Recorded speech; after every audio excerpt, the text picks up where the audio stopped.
Under Siege, 1992, was more than just a blockbuster action film. It was a defining moment in 90s cinema, packed with explosive scenes, sharp performances, and a cast that left a lasting impact. But while the movie lives on in pop culture, many of the actors who brought its characters to life have met tragic ends in real life. Behind the tough exteriors and thrilling fight sequences were individuals facing personal battles, health struggles, and heartbreaking circumstances. In this video, we take a closer look at the Under Siege cast members who have sadly passed away, some suddenly, others after years of hardship. Their stories, often hidden behind a glare of fame, deserve to be told and remembered. David McKnight was born on July 2, 1936, and played Flicker in Under Siege, 1992, at the age of 56. His role was small but etched into the adrenaline-pumped chaos of the USS Missouri, a brief flash of reality amidst a larger-than-life story. McKnight, a former police officer and U.S. Army veteran, brought naturalism and stoic authority to even the briefest scenes. But the calm presence he exuded on screen belied a childhood riddled with upheaval. Born in Mound Bayou, Mississippi, one of America's first all-black towns, he grew up in grinding poverty during segregation, often working in cotton fields before school. His father disappeared when he was 9, and his mother worked multiple jobs to keep the family afloat.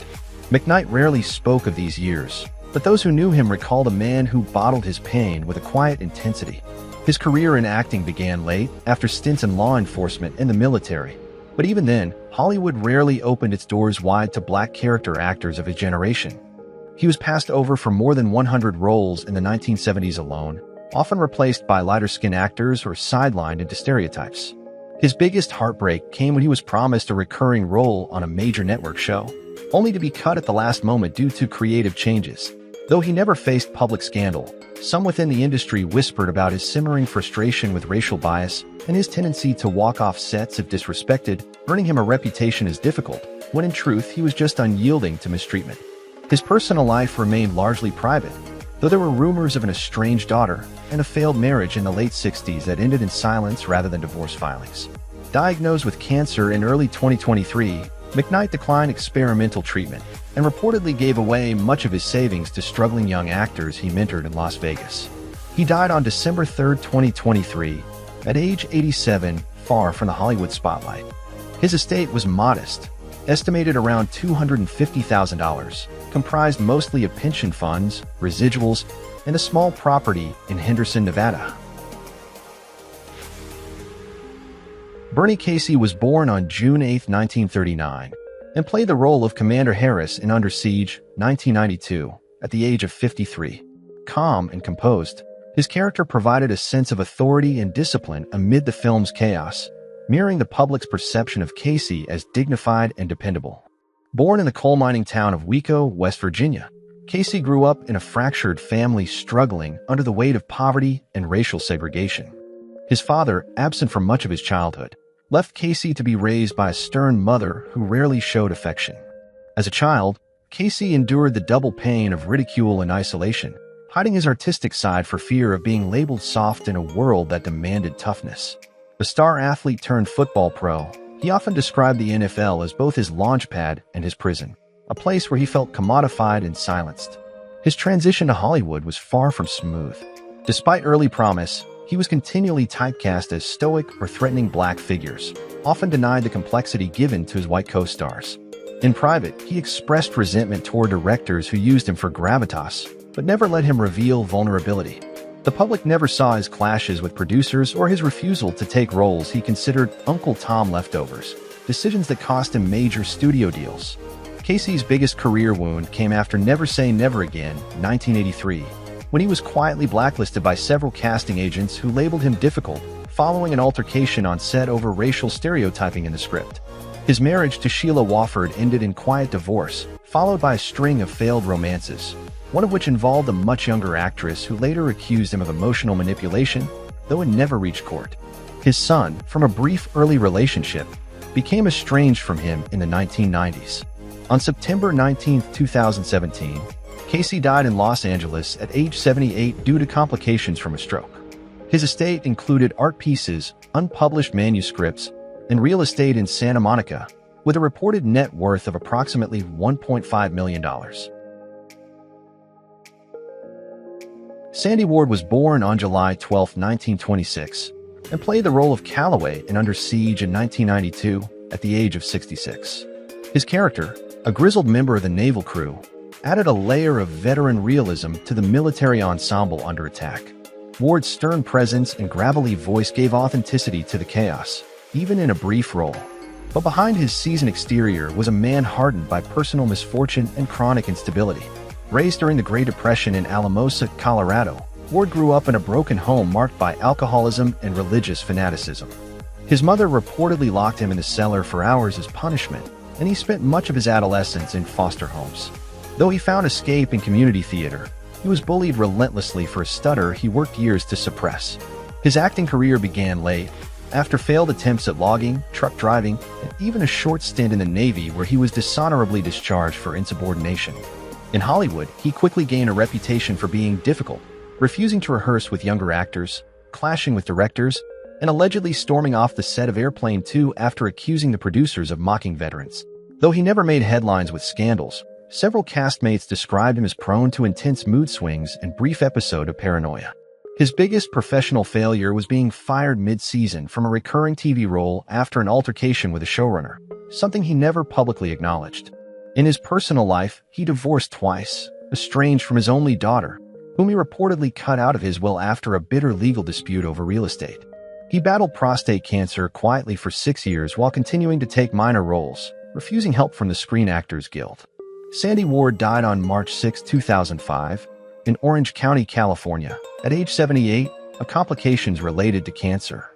At his death, he owned a small home in Anaheim and a used RV. His estate totaled just under $200,000, much of it eaten up by medical debt.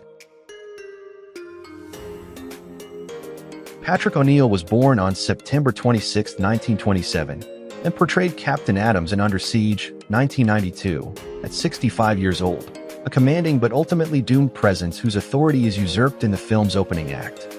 The role was fitting. O'Neill had built a career on portraying polished men with brutal control. But behind the cool exterior was a man far more complex. Raised in Ocala, Florida, in a Southern Baptist household, O'Neill grew up under the thumb of a devout mother and a volatile father who was rumored to have had 2 secret families. As a teen, he fled to the Air Force just to escape home. While his early acting career was built on stage prestige, his Hollywood ascent was stunted by what insiders described as an ego too large for television and a refusal to audition. He lost out on several major parts, including roles in The Godfather and The Exorcist, due to his stubborn independence and rumored clashes with casting directors. Despite his elegant public image, O'Neill's private life was littered with secrets. His marriage to actress Cynthia Baxter was long-lasting but reportedly marred by periods of separation and whispered infidelities. He was frequently linked to young actresses in the late 70s, though never caught in a public scandal. In the 1980s, one of his restaurants was quietly investigated for tax irregularities, and while no charges were filed, he pulled out of public business ventures shortly thereafter. Friends say he grew increasingly paranoid in the final years of his life, convinced he was being blacklisted by former studio allies. His greatest professional blow came with the collapse of his Broadway comeback in the early 1990s, when he was fired during previews for erratic behavior, some attributed to medication side effects. O'Neill died on September 9, 1994 at 66, in Manhattan from respiratory failure worsened by lung cancer and tuberculosis. His estate, while never publicly detailed, was rumored to include stakes in 2 Manhattan eateries, a small art collection, and residuals from more than 100 film and TV credits. Estimates place his net worth at death between $1 to $2 million. Gene Barge, born on August 9, 1926, played the role of a bail jumper in Under Siege, 1992, at the age of 66. Though his appearance was fleeting, it was unmistakably raw, gritty, unpredictable, and street-hardened, embodying the chaos of a fugitive as well as the soul of a man who had lived through some of America's darkest musical trenches. Born into a segregated Virginia town where music was a church ritual and racism a daily battle, Barge's childhood was riddled with financial instability and violence. His father abandoned the family early, and young Gene often performed at underground clubs to keep food on the table. His transition to the professional circuit exposed him to the brutal underworld of the 1950s music industry, where payoffs, exploitation, and sabotage were routine. While Barge helped craft the sounds of legends like Muddy Waters and Natalie Cole, few know he was once sued by Chess Records for breach of contract in the 1960s after ghost producing for rival labels, a scandal buried to protect multiple careers. Insiders whispered about his temper. More than one session musician claimed Barge would throw instruments if tempos were off. His greatest humiliation came in 1979 when a planned solo album with Atlantic Records was shelved indefinitely after an executive allegedly accused him of no longer being marketable, a phrase that haunted him for years. Barge's personal life was even more volatile. His first wife left him after accusing him of infidelity with a young backup singer on tour, a charge Barge never denied. His second marriage ended in estrangement, and two of his children later sued him over control of unreleased recordings. Friends described Barge as brilliant but emotionally armored, a man who loved through his sax, but never quite figured out people. On February 2, 2025, Barge died in Chicago at the age of 98. The cause was heart failure, complicated by diabetes. At the time of his death, his estate included rights to over 200 recordings, partial royalties from numerous R&B hits, and a small collection of vintage instruments, with a total estimated net worth of around $2 million. Andy Romano was born on April 16, 1936, and portrayed Admiral Bates in Under Siege, 1992, at age 56. His role as the authoritative, calm-headed naval officer grounded the chaos of the film's hijacking plotline. Audiences respected Bates. He symbolized order amid the storm, and Romano's stoic delivery gave weight to every command. But beneath the uniform dignity on screen, Romano's life was riddled with silence, rejection, and a career that never quite gave back what it took. Born Andrew Romasanta, he grew up in a fractured Italian-American household, where his father, a failed boxer, drank heavily and vanished for long stretches, leaving young Andy to care for two younger siblings. Humiliation was constant. His family lived in near poverty, and he was bullied for his stutter and last name. He buried his feelings under a facade of control, something that would later define his performances. Trained in theater but relegated to secondary roles in Hollywood, he was constantly passed over for leading parts, often dismissed as too serious or uncharismatic. Privately, Romano battled depression and alcohol dependency in the 1970s, undergoing 2 quiet stints in rehab, facts never disclosed to the public. He had intense clashes with directors, especially over control of character tone. His biggest professional failure came when he was fired from a lead TV pilot in 1983 after allegedly striking a producer in a heated creative dispute. Romano never married, and while he was rumored to have had a decades-long affair with a married casting agent, no one close to him ever confirmed it. In his later years, he moved to Seagal, Washington, where he lived in near isolation, reportedly paranoid that Hollywood had used and discarded him. He died on September 14, 2022, at the age of 86 from natural causes. His assets were minimal: a modest home, an aging car, and a personal library of war novels and film scripts. His estate was valued at less than $200,000. Barbara Bush was born on June 8, 1925, and appears herself aboard the USS Missouri in Under Siege, 1992, at the age of 67, while serving as First Lady of the United States.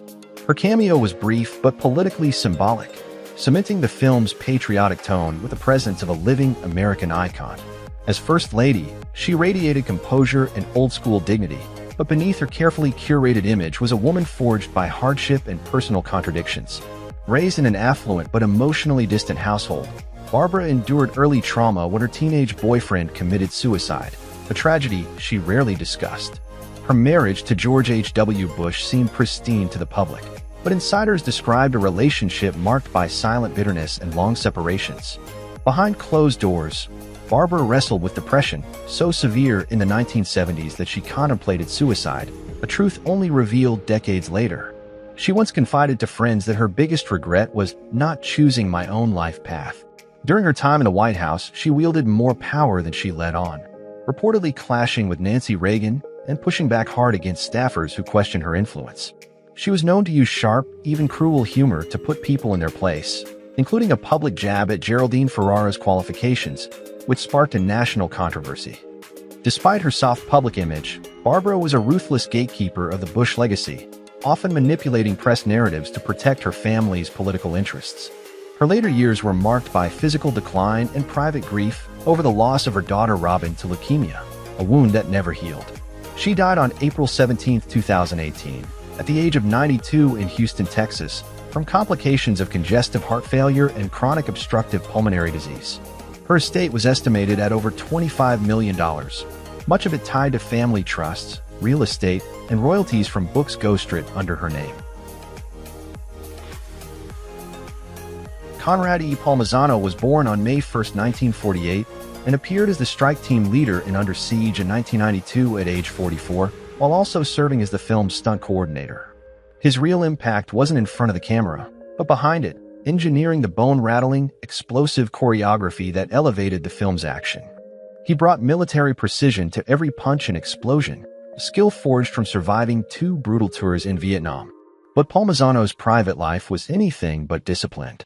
He came from a fractured Italian-American household in Santa Rosa, where violence was the norm. His father, a failed boxer turned abusive drunk, once allegedly tried to set fire to their home during a rage episode.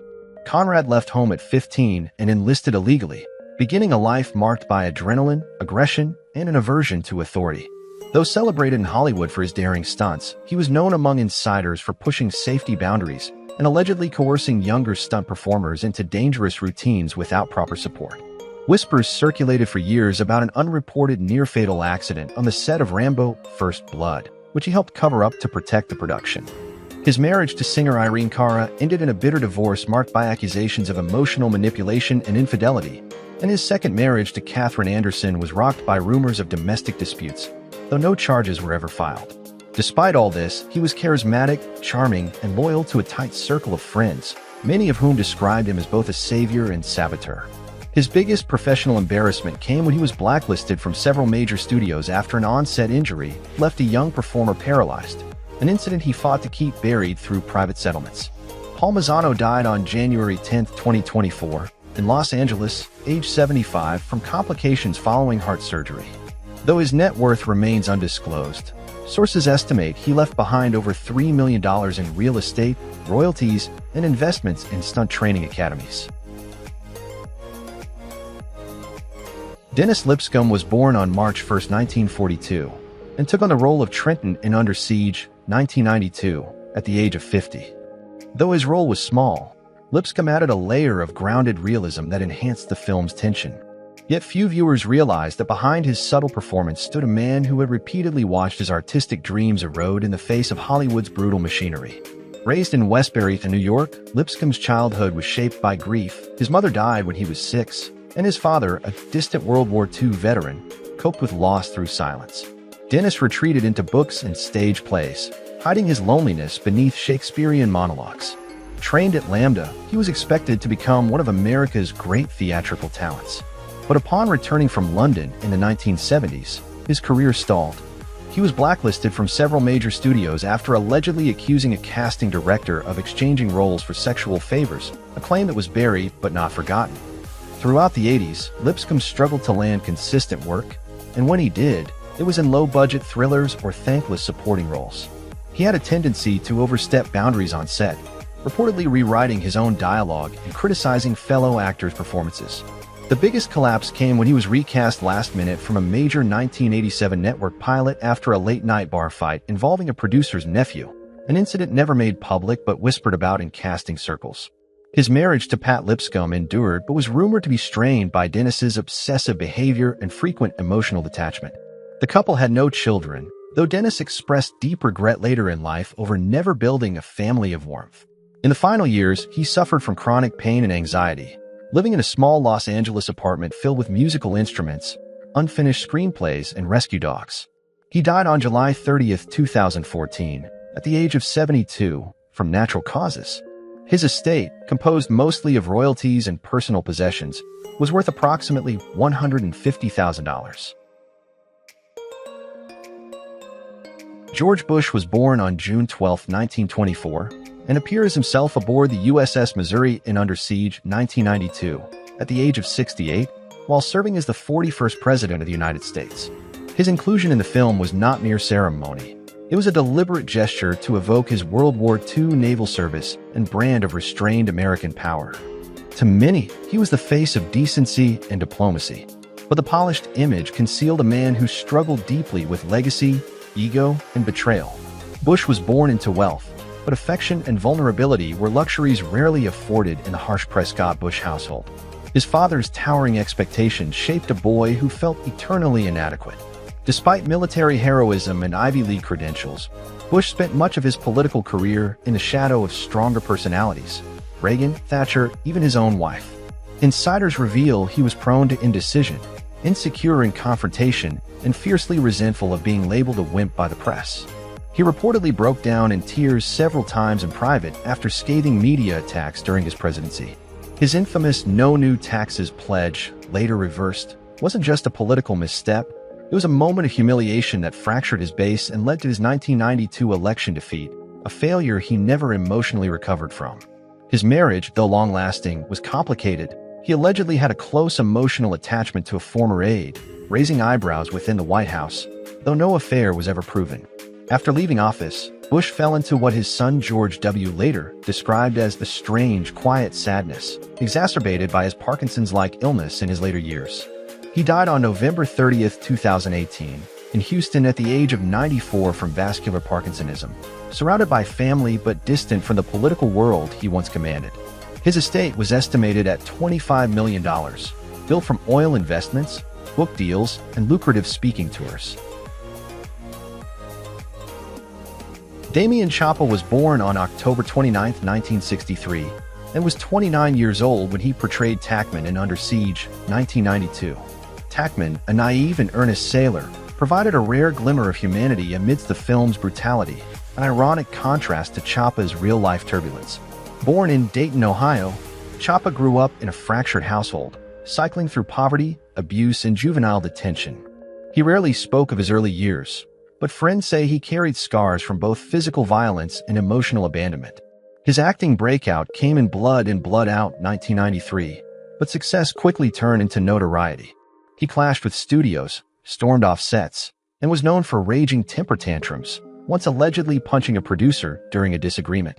He became a tabloid fixture in the 2000s, not for roles, but for arrests and lawsuits. In 2011, he was arrested in Madrid on charges of rape filed by his ex-partner.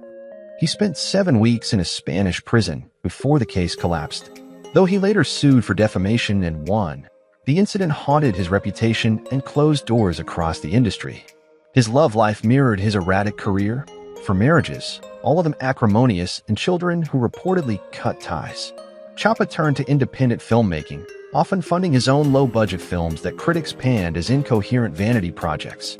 Industry insiders accused him of inflating film budgets, misrepresenting investors, and creating fake publicity through self-written IMDb trivia and misleading PR. In one of his lowest moments, he was banned from the Cannes Film Festival for allegedly harassing other attendees and promoting a film that didn't exist. Despite it all, Chapa built a small empire through direct-to-DVD releases and international streaming deals, bringing his estimated net worth to around $15 million. He is now 61 in 2025. Steven Seagal was born on April 10, 1952, and took on the role of Casey Ryback in Under Siege, 1992, at the age of 40. As a former Navy SEAL turned ship's cook, Ryback was cold-blooded and unstoppable, a lethal blend of martial discipline and moral absolutism. The role cemented Seagal as an action icon, but the persona was always more myth than man. Born in Lansing, Michigan, Seagal grew up idolizing Eastern philosophy, but exaggerated much of his background. He falsely claimed to have fought the Yakuza, been a CIA operative, and trained elite commandos, none of which have ever been verified. Behind the on-screen stoicism was a man driven by ego and manipulation. His childhood was marked by instability and emotional detachment, and he often spoke of being bullied, perhaps fueling the hypermasculine persona he later weaponized in Hollywood. Seagal's career was explosive at first, but his arrogance and mistreatment of cast and crew quickly earned him a toxic reputation. Multiple directors labeled him impossible to work with, citing on-set violence, refusal to follow scripts, and sexual harassment. In 1991, he was sued by Warner Brothers employees for sexual assault and unlawful behavior during production, one of several allegations that would plague him over the years. Jenny McCarthy claimed he demanded nudity during an audition. Portia de Rossi said he exposed himself. These allegations never reached court, but the pattern persisted. His most humiliating downfall came when he was sued by a former assistant for human trafficking and wrongful termination, though the case was later dropped under sealed terms. Personally, his relationships were just as chaotic: 4 failed marriages, estranged children, and rumors of physical abuse. He fled to Russia in the 2010s, renouncing Hollywood and embracing Vladimir Putin. In 2016, he was granted Russian citizenship, and in 2018, named a special envoy between Russia and the US, leading many to label him a political pawn. His net worth, once estimated at over $100 million, plummeted to around $16 million due to lawsuits, flops, and failed investments. He is now 73 in 2025.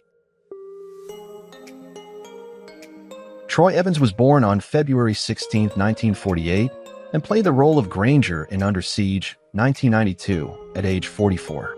His portrayal of a loyal, no-nonsense crew member brought understated grit to the film, grounding the action in blue-collar authenticity. But while Granger was steady and reliable, Evans' own life has been anything but linear.